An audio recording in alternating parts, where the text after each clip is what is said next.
Hey guys, welcome back to my channel. I am going to be making 3 different recipes today with you. The whole point of this video is to teach you how to work like in flow.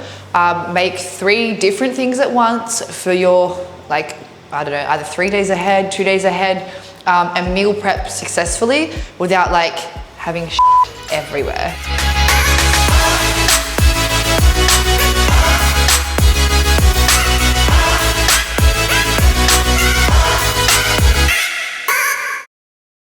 So we are going to be making today what I like to call domestic goddess. This is something my mum and her friends would always make. It is like a mixture of roast vegetables, and you'd imagine like a strong, sexy woman making this. I don't know. This is like, I don't know, I grew up eating this all the time, but the whole point of it is it can be turned into 3 different dishes, which then can be easily calorie counted. It can be easily shared with family and friends, and it also will literally take you like less than half an hour to make these 3 recipes and then have meal prep ready for the next few days. So the first thing you want to do is have your oven on 180 degrees. It is hot and ready to go. Before you even start thinking about the veg, you need to have over here your water boiling. So you need to set your kitchen up for success. What you're gonna do is have your pot of water on boiling. I have my proteins here ready to go, and I have my pan also on, slightly getting warm, so this all can be just in succession. I always mention cooking is like a dance. You come from here to here, you flow and you make it easy. So have your chopping board and your knife ready. Again, you would have seen in my last video me showing you knife skills. 1 finger here, 1 finger there, and you want to hold it with a light pinch grip.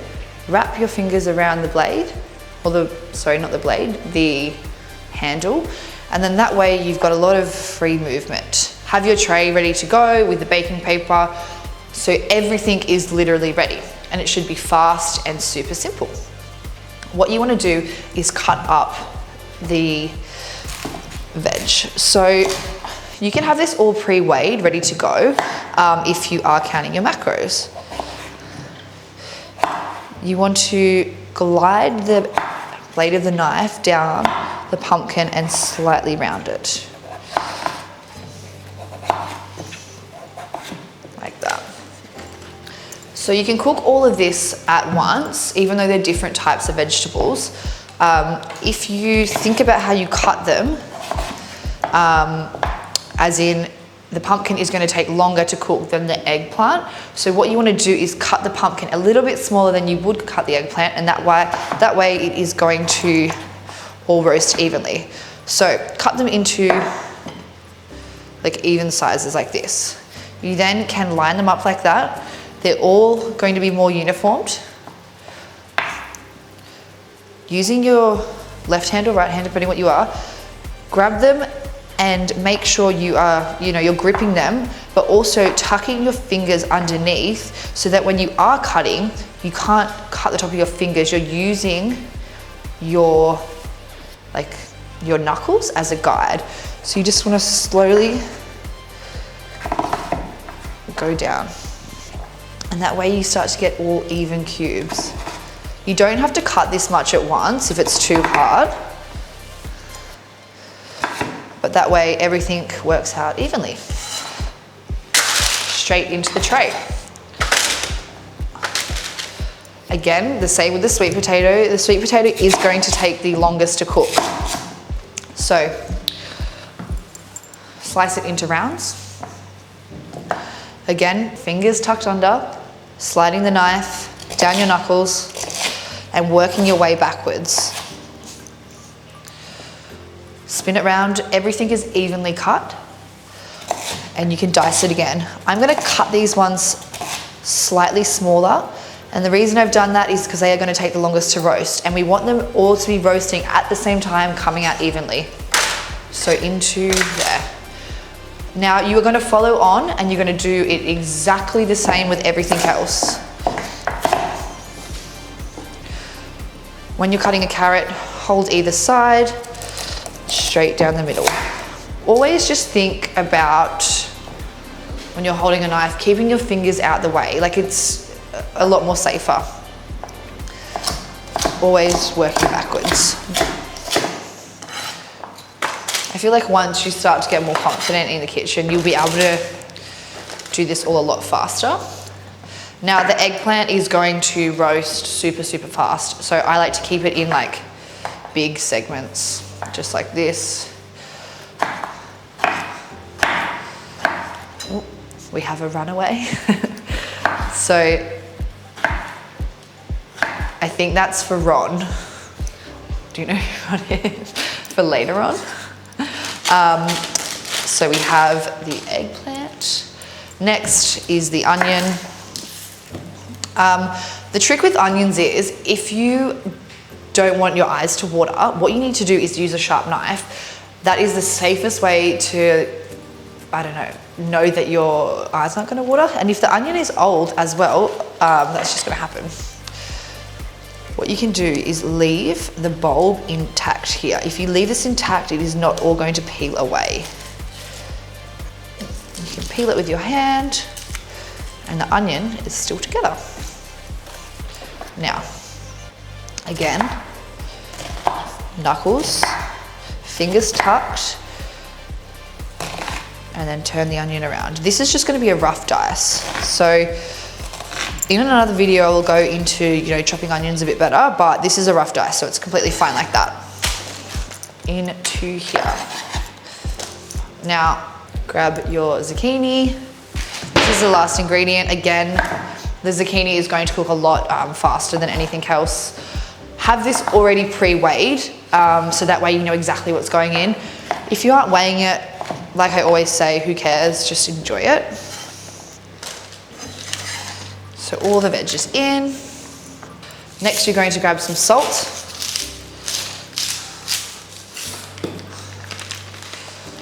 And mixed herbs, whatever spices you like. I really like mixed herbs on it. And then you can just give it a bit of a toss.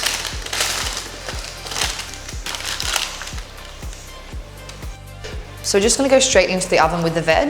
It's gonna take about 20 minutes or less than in the oven. Set your timer and then come over to the chicken. The water is rapidly boiling. You are going to drop the chicken breast in. What's going to happen as you drop the chicken breast in, the water is going to slow down and it isn't going to boil as fast. The more chicken breast you put in, the longer it's going to take to cook. Now turn the heat down slightly. What you want to do is set a 5-minute timer. After 5 minutes, the chicken will just be simmering. You can then check it. Once you have checked it, turn the stove off and let it sit for another 5, and then you should have perfectly poached chicken.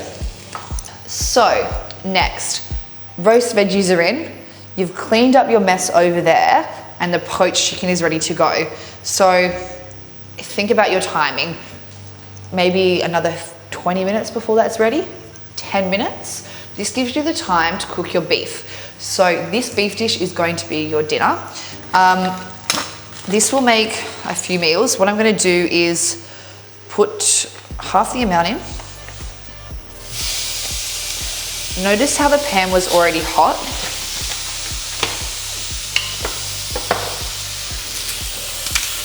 Some pepper.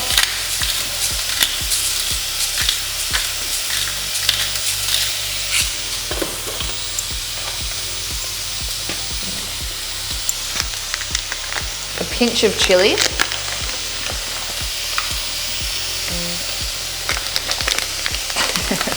Maybe organize yourself better so you can get the chili out. So a pinch of chili. And then also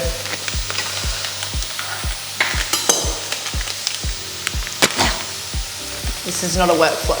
This is like, and then you're going to also add in some cumin. You're going to go with half a teaspoon of cumin straight into the pan.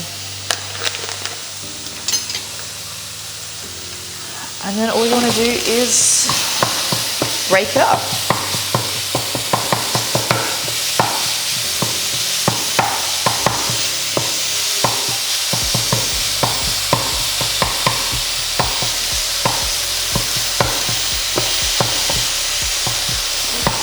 Now, while that's beginning to cook, we're just gonna go back over to the chopping board and we're just going to cut up some garlic really quick. So we are going to mince some garlic. This is an awesome trick for you to use. Using your nice skills that you have learnt, break off some garlic. Again, like I've shown you before, you just want to crush it. The reason I crush it is it's just easier to, you know, take apart. Now this is like I feel like I say everything's my favorite tip in the kitchen, but this is definitely a favorite tip. Grab your salt, crack your salt on it. This is going to be a game changer for you because you don't have to buy minced garlic then. The salt's cracked on there. Hold your knife accordingly and begin to drag it against the garlic. You're using the salt as like a grain to break up the garlic and begin to mince it. You just go back and forth on this. It will take about 30 seconds and you just keep going until it becomes a mince.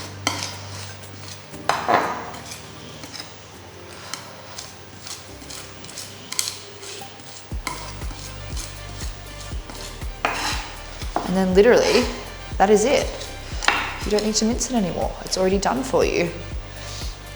You can literally go garlic straight into the pan. And then you can go with your tinned tomatoes as well. So this is sort of just like it's not a bolognese sauce, it's just like a tomato mince dish. You're just gonna add 1 can of tomatoes.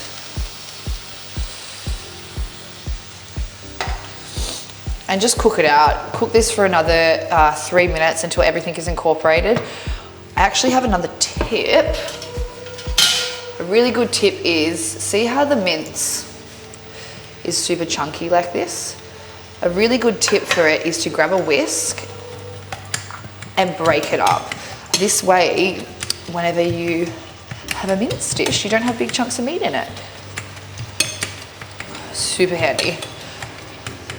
Before you finish this dish, all you want to do is season with some more salt, taste it, and that is it. This will be your dinner for like the next 2 days. And it's super yummy. All right, so your beef is cooked. I've just put it in a container and set it aside. Your chicken, I've just checked it now. It needs about another 2 minutes before you take it out of the pot. Feels super tender.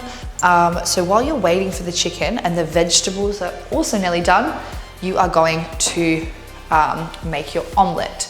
So like I said, this is 3 dishes all made from this that we've done in flow and, you know, made super easy.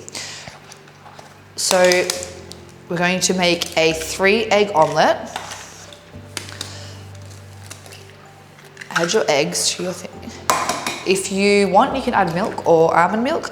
I like to just have straight eggs. I don't see the need to put any milk in my omelette. It's not traditional either. And you're just gonna whisk it.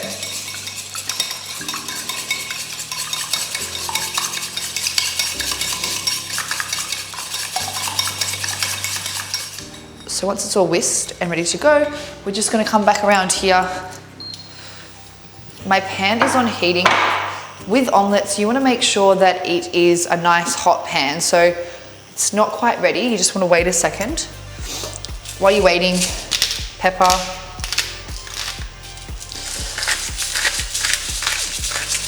And the salt as well.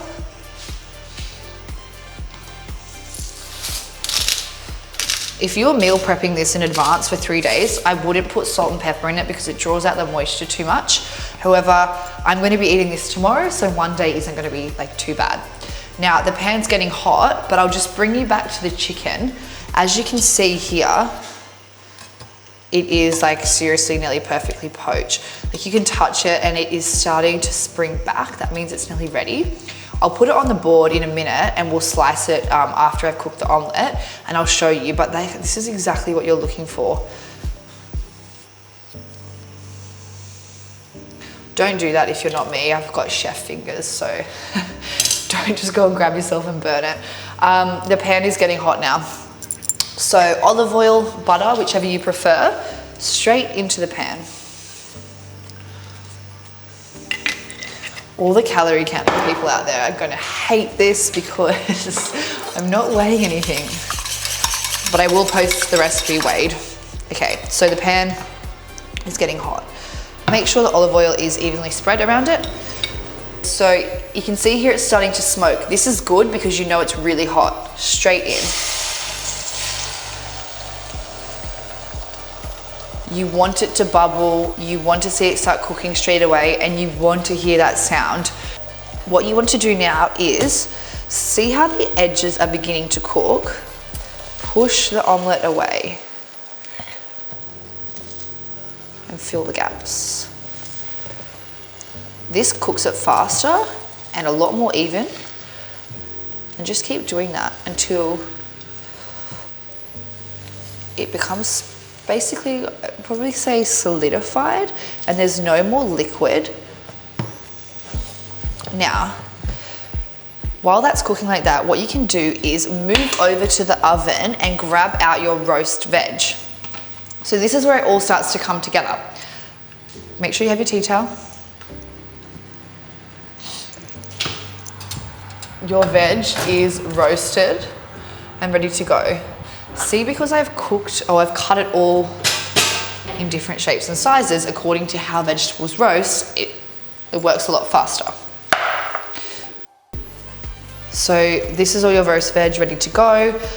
It's hot and it can go straight onto the omelette. So grab a spoon. You can weigh this now if you've calculated it, but just evenly begin to spread it across.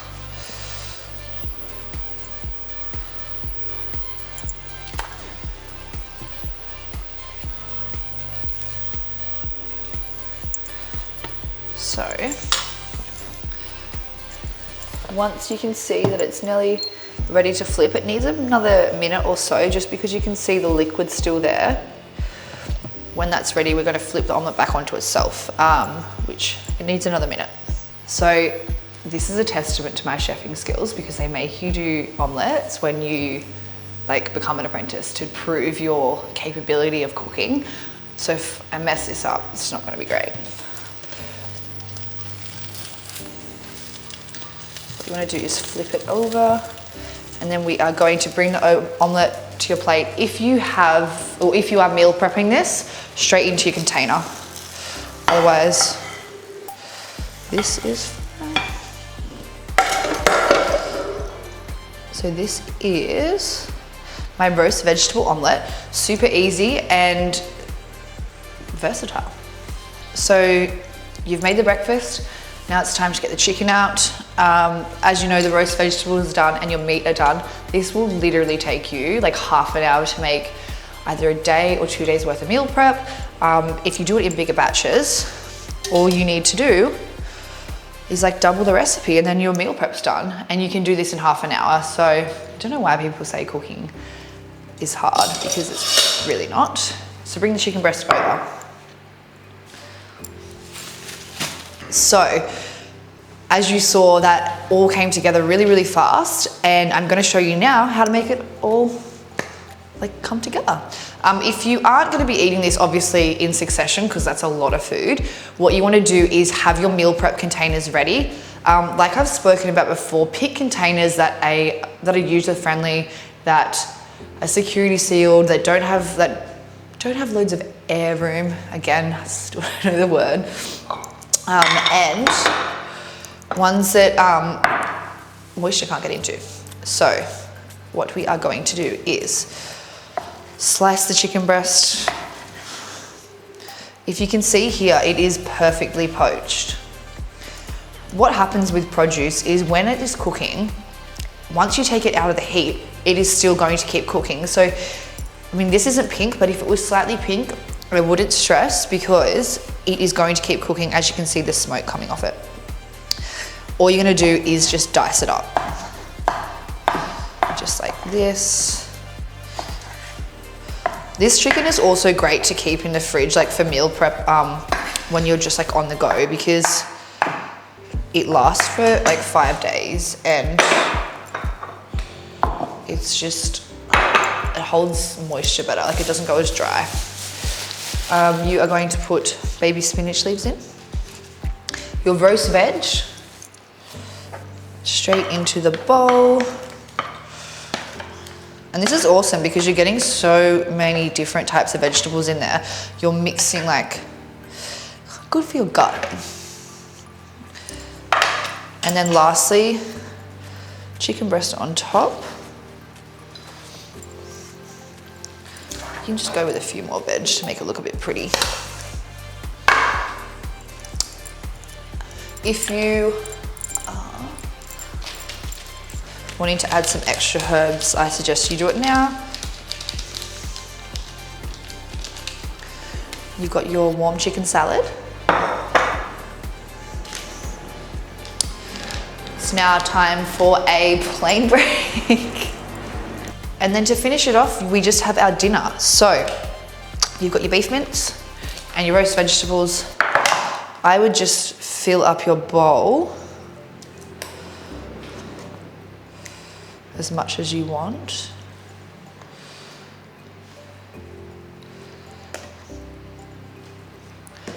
And then top it with your roast veggies. Honestly, these dishes are so easy. I don't understand why people say they can't cook because anyone can do this. They're full of flavor. They're also all different flavors as well. Like we've added like multiple different spices. And then we have made 3 dishes. It took less than half an hour to bring it all together. I have leftovers. I can then eat it again tomorrow and I probably have enough meal prep for the next 2 days. It's all very macro and calorie friendly as well. And that is like, these are like my go-tos. These are good.